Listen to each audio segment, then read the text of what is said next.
శివశంకర వరప్రసాద్ నుంచి ప్రస్థానం మొదలై సుప్రీం హీరో చిరంజీవి గారి లాగా, అలాగే మెగాస్టార్ చిరంజీవి లాగా ఈ జర్నీలో చిరంజీవి గారు ఎన్నో అద్భుతాలు క్రియేట్ చేసి తెలుగు ప్రేక్షకుల్లోనే కాదు ఆల్ ఇండియా ఒక సెంట్రల్ మినిస్టర్గా, ఒక పార్టీ అధినేతగా ఎన్నో చూసేశారు. సో సెంట్రల్ గవర్నమెంట్ నుంచి వచ్చే పద్మశ్రీ అవార్డు కానీ, పద్మభూషణ్ కానీ అవి ఆల్రెడీ తీసుకొని ఇప్పుడు పద్మ విభూషణ్ అవార్డు తీసుకోవడం చాలా మా తెలుగు సినిమా ఇండస్ట్రీతో పాటు తెలుగు ప్రేక్షకులందరికీ ఎంతో సంతోషకరమైన న్యూస్ ఇది. తెలంగాణ తెలుగు అలాగే దేశ ప్రజలందరికీ రిపబ్లిక్ డే శుభాకాంక్షలు తెలియజేసుకుంటూ, రిపబ్లిక్ డే రోజే ఒక తెలుగువారు ఒక సాధారణ కానిస్టేబుల్ కుమారునిగా జన్మించి స్వశక్తితో సినిమా ఇండస్ట్రీలో ప్రవేశించి పునాది రాళ్ళ లాంటి మొదటి సినిమాతో మొదలుపెట్టి ప్రయాణం ఈరోజు పద్మవిభూషణ్ దేశంలోనే 2వ అత్యుత్తమ అవార్డు తీసుకున్న గౌరవనీయులు చిరంజీవి గారికి ముందుగా తెలంగాణ రాష్ట్ర సినిమాటోగ్రఫీ శాఖ మంత్రిగా మా ముఖ్యమంత్రి గారి తరఫున, రాష్ట్ర ప్రభుత్వం తరఫున, తెలంగాణ ప్రజల తరఫున, తెలుగు ప్రజల తరఫున వారికి శుభాకాంక్షలతో పాటు వారు ఇంకా కూడా ఉన్నత స్థానాలతో ఉన్నత అవార్డుల కోసం ఆయన ఎప్పుడు కూడా సినిమా ఇండస్ట్రీలో కానీ సినిమాలో కానీ నటించలేదు. అతను నటించిన కొన్ని సందేశాత్మక సినిమాలు చూసినప్పుడు మనం యువకులుగా ఉన్నప్పుడు కానీ అందరూ కూడా నచ్చే సినిమా ఠాకూర్ లాంటి సినిమాలు. పొద్దున్నే రాత్రి వార్త తెలిసింది, చాలా సంతోషం కలిగి ఉదయమే అన్నయ్యకి మెసేజ్ పెట్టాను.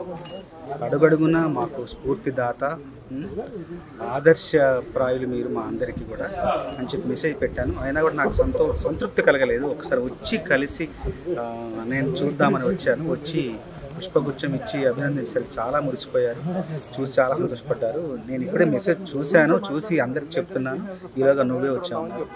అంటే సాధించిన విజయాలు ఎన్నో ఉన్నా కూడా ఇంకా ఆ విజయ ఆర్తి, ఇంకా విజయ దాహార్తి ఇంకా తగ్గకుండా ఇంకా నిరంతరం మాలాంటి యువతరానికి ఇంకా ఆయన స్ఫూర్తినిస్తూ విజయ పరంపర అలాగే కొనసాగిస్తూ సినిమా రంగంలో ఇలా కొనసాగడం గొప్ప విషయం. మా అంత చిన్నప్పుడు ఎప్పుడో మేము మోఠా మేస్త్రులు గరణమగూడు సినిమా చూసి సినిమా మీద ఆసక్తి, కుతూహలం పెంచుకొని ఇంత దూరం ప్రయాణించి వచ్చాం. ఇప్పటికీ మాకు స్ఫూర్తిగా నిలబడుతున్న చిరంజీవి గారికి మా అందరి తరపున, తమ్ముళ్ళందరి తరపున శుభాకాంక్షలు, అభినందనలు. నిండు నూరేళ్లు ఆరోగ్యంగా ఆనందంగా ఇంకా వర్ధిల్లాలని కోరుకుంటూ వెరీ హ్యాపీయెస్ట్ డే. అన్నయ్యకి పద్మవిభూషణ్ ఒక గౌరవ పురస్కారం భారత ప్రభుత్వం నుంచి అందడం అభిమానులుగా, తమ్ముళ్ళుగా అందరిగా చాలా సంతోషకరమైన రోజు ఈరోజు. మనం స్వాతంత్ర్యం సంపాదించుకున్న తర్వాత మన దేశాన్ని ఎలా పాలించుకోవాలని ఒక రాజ్యాంగం రాసుకొని ఒక సుపరిపాలన ఎలా చేయాలని మనల్ని మనం నిర్మించుకున్న రోజు ఈరోజు. ఈ మాట ఎందుకన్నానంటే అలా తమని తాము నిర్మించుకొని ఒక సమున్నత స్థాయికి ఎదిగిన అన్నయ్య చిరంజీవి ఆ స్థాయికి తగ్గట్టుగా ఈరోజు పద్మవిభూషణ్ రావడం చాలా గొప్ప విషయం, సంతోషించదగ్గ విషయం. నేను ఎఫ్బీలో ఒక పోస్ట్ రాశాను, అదే మీకు చదువుతాను, బెటర్ కదా. ఆహా, ఇది కదా ప్రయాణం, ఇది కదా జన్మ. తెలుగు వాళ్ళందరం, అభిమానులందరం, తమ్ముళ్ళందరం గర్వపడే, సంతోషించే అరుదైన అద్భుతమైన సందర్భం ఇది. గుండె నిండుగా శుభాకాంక్షలు అన్నయ్య. దేశంలోనే 2వ అత్యున్నత పౌర పురస్కారం పద్మవిభూషణ్ మీరు అందుకోవడం తెలుగు జాతి, తెలుగు సినిమా చేసుకున్న అదృష్టం.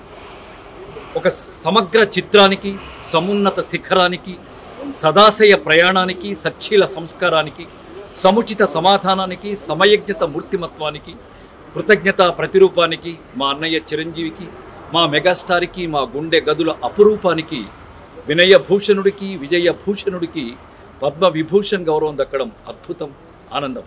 లవ్ యూ అన్నయ్య, లవ్ యూ సో మచ్. దీనిపైన ఇంకొకటేదో ఉంటుందట, అది కూడా వచ్చేస్తే మేమందరం ఆనందిస్తాం, గర్వపడతాం. Love you so much. ఎందుకంటే అన్నయ్యకి పద్మవిభూషణ్ రావడం మా అందరికీ చాలా సంతోషంగా ఉంది. ఇది ఒక పండగ వాతావరణం. ఎందుకంటే ఆయన ఒక సినిమా ఇండస్ట్రీలో మెగాస్టార్ గారిని కాకుండా ఎన్నో సేవా కార్యక్రమాలు చేసి ఈరోజు కేంద్ర ప్రభుత్వం గుర్తించి ఆయన పద్మవిభూషణ్ ఇవ్వడం అనేది మాకు, మా ఇండస్ట్రీ అందరికీ కూడా చాలా హ్యాపీగా ఉంది. All the best. Once again congratulations అన్నయ్య. మీరు ఇంకా పైకి వెళ్ళాలని, ఇంకా లెవెల్కి వెళ్ళాలని మనస్ఫూర్తిగా కోరుకుంటున్నాను. మెగాస్టార్ చిరంజీవి గారికి పద్మవిభూషణ్ అవార్డు రావడం చాలా ఆనందంగాను గర్వంగాను ఉంది. ఆయనకి నా శుభాకాంక్షలు తెలియదు. అందరికీ నమస్కారం అండి.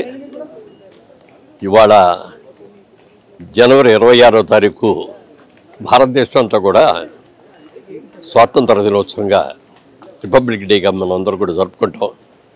అలాంటిది ఇవాళ ఇంకా చాలా ఆనందపడాల్సిన అవకాశం వచ్చింది.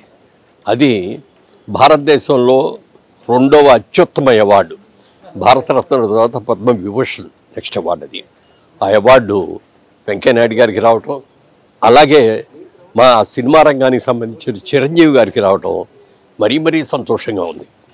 తెలుగులో అక్కినే నాగేశ్వరరావు గారికి వచ్చింది దూరకట్లో, మళ్ళీ నాళ్ళకి చిరంజీవి గారికి రావటం ఎంత ఆనందంగా ఉందో చెప్పడానికి వెళ్ళలేదు. ఆయన ఇంకా పెద్ద అవార్డు కూడా సంపాదించుకోవాలి, అత్యుత్తమ అవార్డు కూడా ఎప్పటికైనా సాధిస్తారనే నమ్మకం ఉంది. డెఫినెట్గా అది రావాలని కూడా కోరుకుంటున్నాను. అందరికీ కూడా అభినందనలు తెలియజేస్తున్నాను. Thank you.